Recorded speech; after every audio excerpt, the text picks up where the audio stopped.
I hope you won't want to take a break. I'm made of stone. Thank you.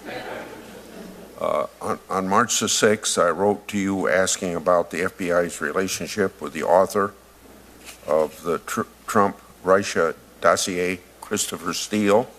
Most of these questions have not been answered, so I'm going to ask them now. Prior to the Bureau launching the investigation of the alleged ties between the Trump campaign and Russia, did anyone from the FBI have interactions with Mr. Steele regarding the issue? It's not a question that I can answer in this forum. As you know, I've briefed you privately on this, and if there's more that's necessary, then I'd be happy to do it privately. Have you ever represented to a judge that the FBI had interaction with Mr. Steele, whether by name or not, regarding alleged ties between the Trump campaign and Russia prior to the Bureau launching its investigation of the matter? I have to give you the same answer, Mr. Chairman. This one I'm going to expect an answer on. Do FBI policies, just the policies, allow it to pay an outside investigator for work another source is also paying him for as well? Want me to repeat it? Do FBI policies allow it to pay an outside investigator for work that another source is also paying that investigator for? I don't know for sure as I sit here. Possibly is my answer, but I'll get you a precise answer. In writing? Sure. Okay. Did the FBI provide any payments whatsoever to Mr. Steele related to the investigation of Trump associates? I'm back to my first, I can't answer in this forum. Was the FBI aware that Mr. Steele reportedly paid his sources, who in turn paid their sub-sources to make the claim in the dossier? Same answer, sir. Here's one you ought to be able to answer. Is it vital to know whether or not sources have been paid in order to evaluate their credibility? And if they have been paid, doesn't that information need to be disclosed if you're relying on that information in seeking approval for investigative authority? I think in general, yes.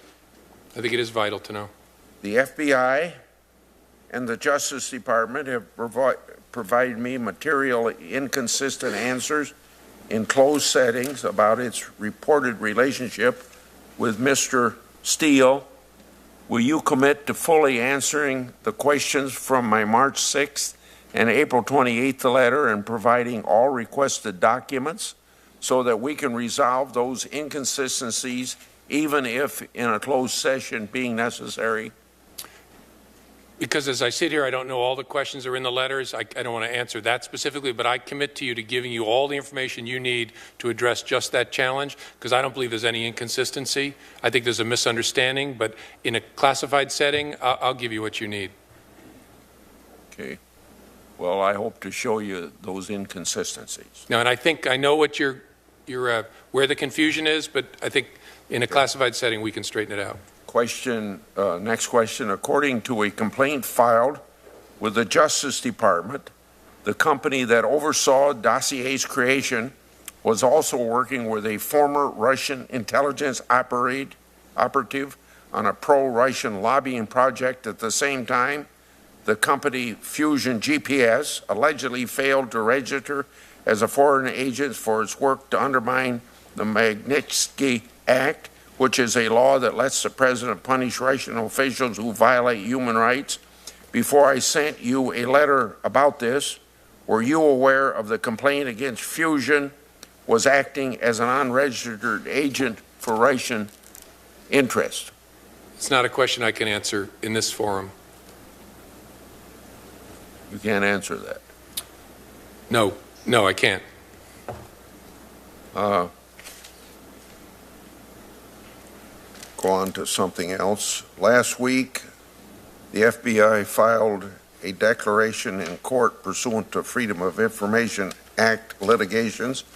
The FBI said that a grand jury issued subpoenas for Secretary Clinton's emails. Yet, you refuse to tell this committee whether the FBI sought or had been denied access to grand jury process from the Justice Department. So, I think a very simple question. Why does the FBI give more information to someone who files a lawsuit than to an oversight committee in the Congress? And that has happened to me several times.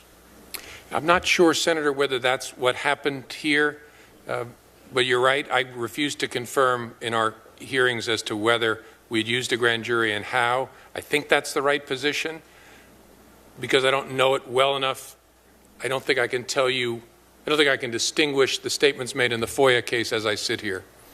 But, yeah. Well, just as a matter of proposition then, if I, Chuck Grassley, as a private citizen, file a Freedom of Information Act, and you give me more information than you'll give to Senator Chuck Grassley, how do you justify that?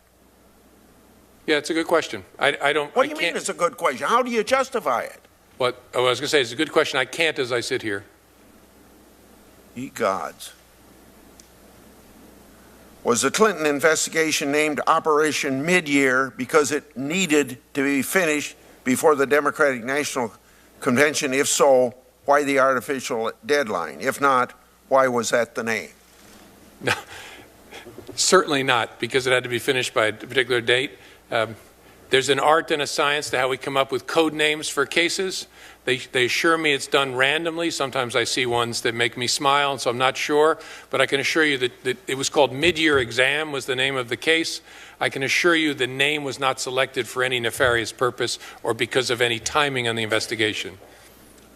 Last question. When was the grand jury convened? Was it before your first public statement about closing the case? I'm still not in a position where I'm comfortable confirming whether and how we used a grand jury in an open setting. I don't know enough about what was said in the FOIA case to know whether that makes my answer silly, but I just want to be so careful about talking about grand jury matters. So I'm not going to answer that, sir. Senator Feinstein. Thank